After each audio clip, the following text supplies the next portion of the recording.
Lula, no fundo, ele bate continência pra China. E eu vou falar aqui, tá? Porque eu entrei numa reunião, enfim, não vou ficar entrando em detalhes aqui. Eu entrei numa reunião hoje de manhã, inclusive assistiram a live ontem, tá? Com galera de banco de investimento, esses caras aí, tentando entender, né? Vindo o gringo falando, vira uma perspectiva interna. E o comentário geral, que eu concordo, é: o Xi tá de saco cheio do Lula. O Xi Jinping não confia no Lula e, na verdade, o Lula já é entendido não como um bêbado necessariamente, ainda que os líderes internacionais saibam que ele é um bêbado, mas como um vagabundo, um cara pouco confiável. Então, o Lula não tem crédito na praça nem com a turma dos BRICS, o que faz com que a nossa situação seja ainda pior do que a gente imagina. E do outro lado, um cara, que é o Eduardo Bolsonaro, que em nome do projeto particular dele, do pai dele, topa que todo mundo pague a conta, enquanto ele luta de baixo. Olha que delícia! Ele tá lá na Disney, tá lá viajando, falando que tá em exílio, né? E é sempre isso. Seja esquerda, seja direita, pegar um exílio nunca é um sacrifício. Eu nunca vi um exílio no formato de sacrifício. Antigamente a ideia de exílio, de degredo, assim, era um sofrimento horrível, né? A ideia de que você, por exemplo, você foi afastado da sua polis, tá? Você virou um ostracizado, tinha uma pena de ostracismo, né? Uma pessoa que era enviada para o ostracismo, ela era enviada para fora da polis, para um local em que nem cidadão ela era. Então a ideia de você se afastar da sua nação era uma ideia horrível. Um exilado, sei lá, você era um cara que cometeu um crime em Portugal, aí você foi mandado pro Brasil pra ser um nada, ou um crime na Inglaterra, você foi mandado na Austrália pra ser um nada. Isso era horrível. Hoje, eu sou um exilado, estou nos Estados Unidos com todas as contas pagas, tá? Indo pra um rodeio, assistindo um jogo de futebol americano, indo pra Disney. Vai tomar no seu cu, seu maconheiro do caralho. Ah, merda. Vem fingir que é um herói, estou lutando por qualquer... Tá lutando por porra nenhuma. Tá enfiando taxa no nosso rabo, enquanto fica vivendo nos Estados Unidos. Que delícia. Que gostoso isso aí. Mesma coisa... A Janja, né, falando agora dos jornalistas, né, a Janja lá dando bronca nos jornalistas, toda, porque eles estão tranquilos. Porque o Lula, no fim do dia, o que ele pode fazer, que é o que já disseram, né, como a gente previu ontem, e já disseram que ele tentou fazer e aparentemente não obteve sucesso ainda, ele pode ligar pra China e falar: tá tudo em liquidação, só vem e compra as coisas aqui, me ajuda aí pra me relever, senão vai entrar alguém que é mais próximo do Trump. Só que o Xi tá meio que assim... Porque o Lula, pela própria tradição do PT, por mais que o Lula esteja alinhado aos BRICS, o Lula e o petismo buscam a validação da esquerda europeia, da própria esquerda norte-americana. Ele quer validação desse mundo. Por isso que você vai ver um esforço muito grande do Lula em grudar, por exemplo, no primeiro-ministro da Espanha, com os alemães, com o Macron, que é aquela coisa exagerada. Parece até que o Macron, né, dá uma lenhada lá na esposa do homem. Então, a gente olha, né, e acha já estranho, mas o próprio Xi acha estranho. Então, o Lula não tem nem muita credibilidade pra resolver isso. Mas a situação nossa é tão desesperadora e a situação ela é tão ridícula e ela precisa ser tratada como uma situação ridícula que o Lula em si não tem pra quem pedir ajuda. E se pedir ajuda pra China, a China tá numa posição muito sólida, porque meio que o Brasil não pode falar não pra China. Veja, os Estados Unidos é um importante destino de exportações brasileiras. O Brasil vende aí coisa de 40 bi pros Estados Unidos. A China aí deve ser coisa de 60 bi. 68, acho que é por aí. Só ver aí, os dados são de 23, mas atualizando aí, né, a gente teve uma super safra em 23 e tal. Mas eu acho que deve ser coisa de 58 a 60 bi, 44 bi destinos para... Então é isso.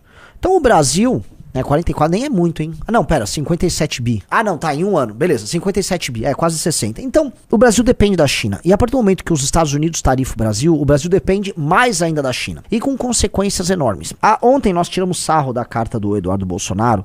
Em um momento da carta ele diz o seguinte, que um dos objetivos que o Trump tinha em mente, que é tudo mentira, o Trump não tinha, ele não desenhou isso com esse objetivo. Era punir um establishment empresarial aliado do Xandão. Mentira da grossa! É mentira! É mentira pura e simples.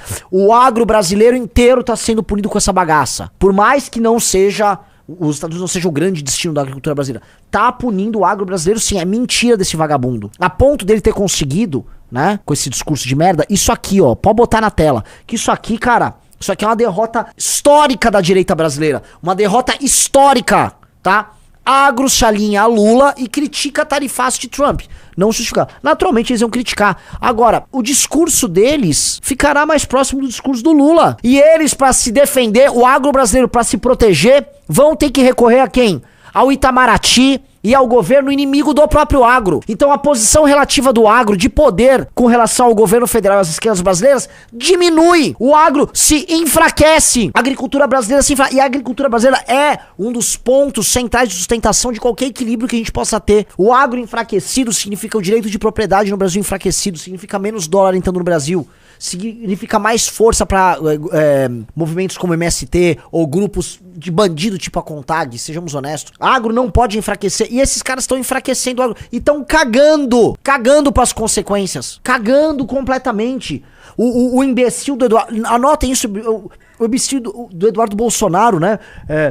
Obrigado aí, Deus abençoe o Brasil, God bless America. Vai se fuder. Você não é americano, Eduardo, você não é americano. Você é uma peça num jogo geopolítico do Trump. Agora, vocês ajudarem em alguma medida a validar uma ação truculenta do Trump com relação a gente. Uma ação truculenta do Trump com a gente. A gente sabe que o Trump vai ser truculento.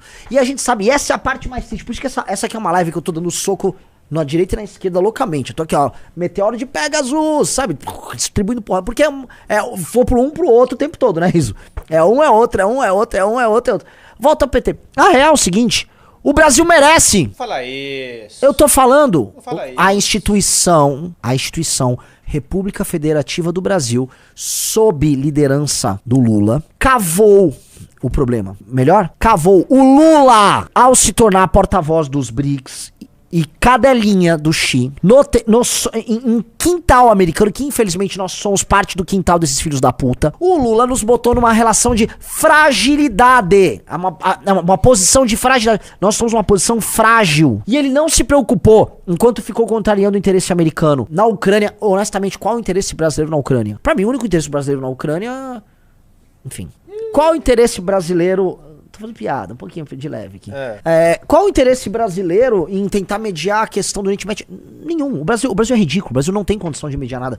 O Brasil, ele é visto na comunidade internacional, enquanto nação, mais ou menos como é visto enquanto tipo, enquanto arquétipo.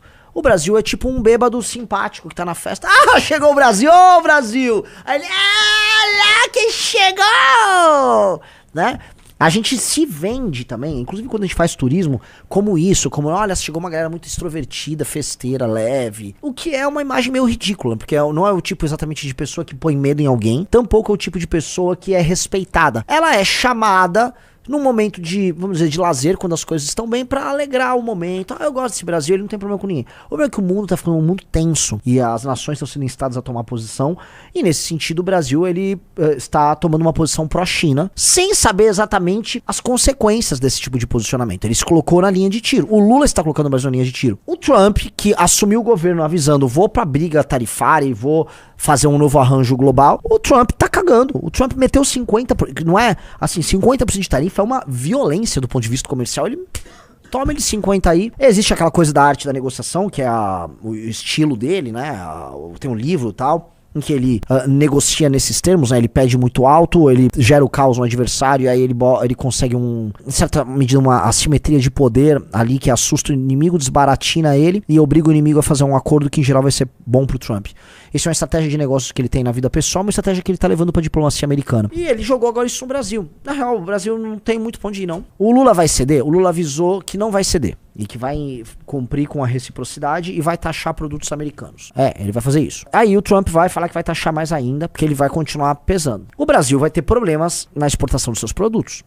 Isso é dado. Algumas regiões do Brasil vão ter problemas dramáticos. Eu vou dar um exemplo. Produtores de carne em várias regiões do Brasil que tinham certa exportação da carne deles, da venda para os frigoríficos que iriam exportar para os Estados Unidos, já estão recebendo, já entra aí, já estão recebendo aviso dos frigoríficos, se isso se mantiver, a gente vai cortar as compras.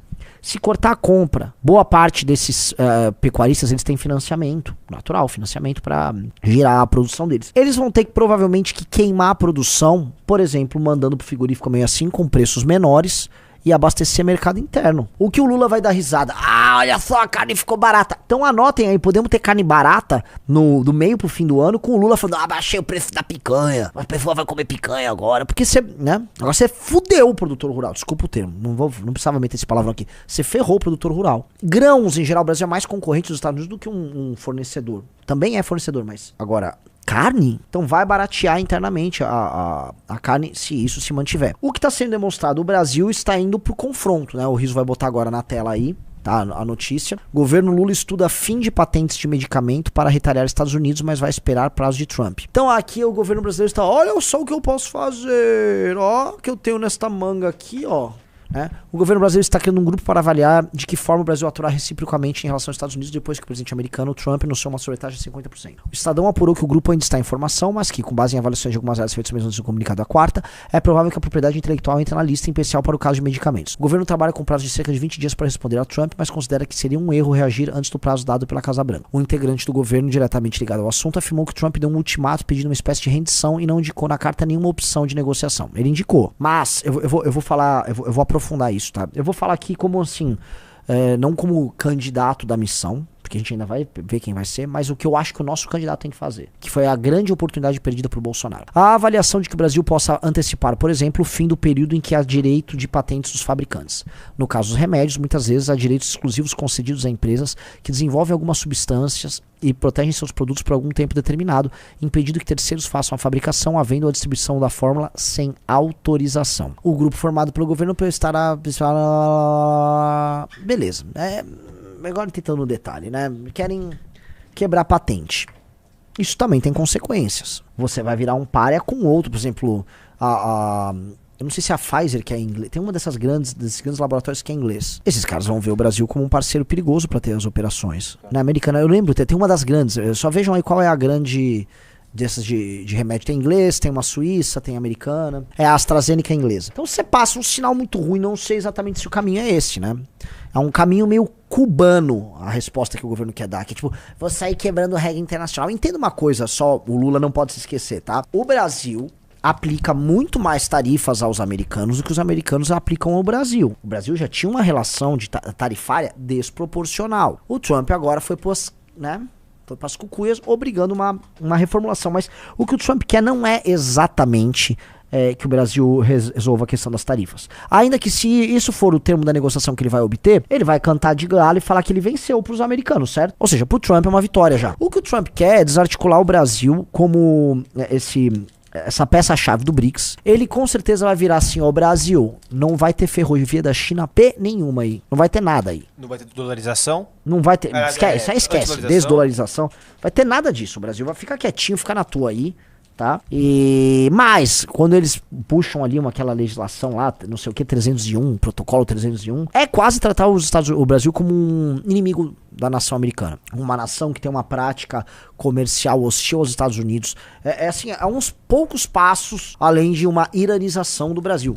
A questão é que a forma como... E eu não vi os bolsonistas trabalharem isso, porque essa seria a melhor parte para argumentar. Partindo da questão dos BRICS, e não dessa mentira de que ele tá fazendo isso porque o Trump tá interessado na democracia brasileira. Pelo amor de Deus, o Trump é aliado da Arábia Saudita. O Trump não está preocupado em espalhar a democracia para lugar nenhum. Não é esse o foco do Trump, porra. Não é e não será. O lance do Trump é BRICS, tarifas, questão interna dele. Então ele passa um recado, ao agir assim com o Brasil, ele passa um recado pra Índia, ele passa um recado pra Arábia Saudita, ele passa um recado pra Turquia e pra todo mundo que tá vendo o grande dinheiro chinês e a facilidade de negociar e trabalhar com os chineses falando, é legal esse caminho, ele tá avisando, não é legal não. E ainda tem um problema, aqui é o, né? Estamos aqui no quintal deles. Então ele botou o Lula numa posição que não é tão fácil. E aí viria, se o Xi Jinping tivesse paizão, vem Lulão, vou cuidar. Bom, o que a gente tá vendo é o seguinte, há uma desconfiança muito grande do Xi com relação ao Brasil. Então pode ser que essa situação imposta pelos Estados Unidos ao Brasil obrigue o Brasil a cair no colo da China. E a China, pra aceitar, vai falar, mas bom, pra eu aceitar tem que ver, né? Ai, como posso ser beneficiado nisso? A China vai querer a ferrovia, a China vai querer concessão de pontos estratégicos de logística aqui no Brasil. Que mais? A China vai querer uma submissão ainda maior do Brasil. Então, não me parece uma situação fácil. E mesmo esses produtos brasileiros, a gente está falando da produção de setores dos mais diversos, na casa das dezenas de bilhões, que vão ficar no colo tanto do produtor rural quanto das indústrias brasileiras, ou a China falar, vai, me dá um pouco disso aí, mas me dá em liquidação. Suco de laranja... Tá, mas vou pagar tanto, tá? Eu pago tanto. E a China vai fazer isso, que é esse meme maravilhoso, que tá rodando como nunca, que é um meme que tem super a ver com boa parte das vitórias que a China obtém por WO, com base no fracasso de algumas das negociações do Trump, que é esse do nothing win, faça nada, vença, que é a China ali, né? A gente precisa lembrar que a China, para tudo, ela tem um horizonte muito de longo prazo. Enquanto nação, a China, por não ser uma democracia, ela não necessita de fazer agrados de curtíssimo prazo para o grande público. Ela pode fazer seus planejamentos estratégicos perante o mundo no longo prazo. Então ela joga um jogo no long run. É no long run, então é com calma. Então deixa os Estados Unidos aí. Te maltratou, né, Brasil? Calma aí, vai. Deixa eu ver. É que eu tô ocupado aqui com outra questão, mas... Então... O Lula, se essa questão, vamos dizer, ela não se resolver rapidamente e virar um problema real, o Lula vai ficar desesperado para que no colo da China. E a China recebe o Brasil no colo na velocidade dela. Vocês estão entendendo? Tanto Trump quanto a China, olha só o que eu tô falando, podem esperar, eles têm o tempo a favor deles. O Brasil não tem. O Brasil não tem. O Brasil está na pior posição possível em termos negociais.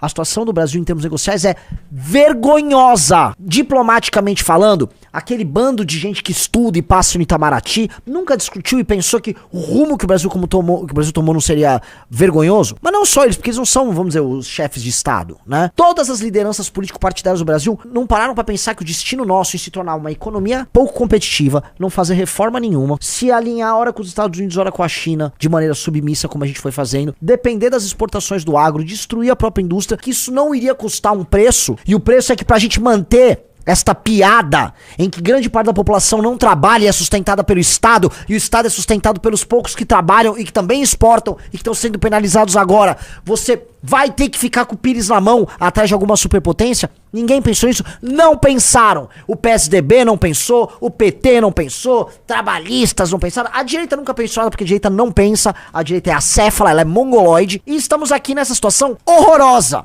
E veja, a posição do Brasil poderia ser outra, porque o Brasil já passou por esse dilema outras vezes, mas em outra situação.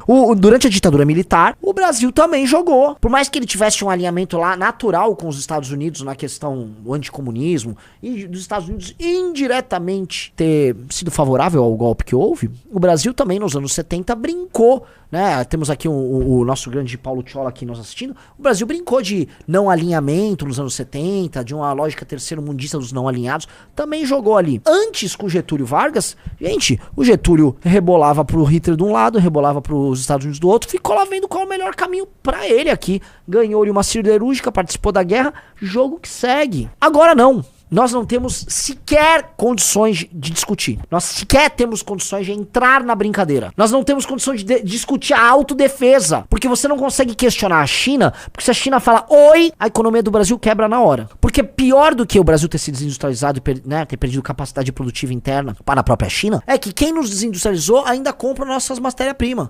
Então é assim, ó, eu tirei seus meios de ação e eu te financio. Então, o Brasil virou uma putinha da China. O Brasil é como se fosse uma mina que era gostosa e que tava estudando. Aí chegou um cafetão. Falou, para de estudar, fica lá em casa que eu vou te dando uma graninha. Aí ele ficou dando uma graninha. A mina foi deixando de ficar gostosa. Hoje ela depende da graninha do cara e ela não tem autossuficiência. Esse é o Brasil. Eis o nosso país. Eis a situação do Brasil. E os Estados Unidos é outro cafetão que tá meio forte. Falou, escuta, ô, sua vagabunda, você tá enchendo meu saco aqui. Você tá fazendo muito barulho dando pra aquele outro cafetão chinês ali à noite. Tá enchendo meus culhões. E se você reclamar aqui, eu meto o pé na porta. Porque ele não necessariamente quer comprar a putinha, os Estados Unidos. Ele pode ir lá dar uns tapas na cara e ainda o marido chinês fala, ó, não enche meu saco aí o chinês, fica quieto aí na tua. E vai ficar por isso mesmo, que é a nossa situação. É ridícula a nossa situação, é ridícula. E aí ela tem alguns irmãos, né? O irmão Eduardo, né? Que fala, olha, eu sou muito amigo do cara que vai vir dar umas porradas em você, tá? Mas ele vai dar uma porrada pelo nosso bem, tá? Ela... Tá? E o irmão Lula, né? Não, você fez bem de cavar com aquele homem chinês lá, ele é muito bom, né? Ele cuida de você, dá uns dinheirinhos aí pra mim, eu tomo uma pinguinha aqui. Ela tá lascada. O Brasil é uma putinha. Parabéns a todas as lideranças políticas, desde 88, especialmente, que nos colocaram nessa posição de uma putinha no jogo. E não temos o que fazer no curto prazo. No longo tem.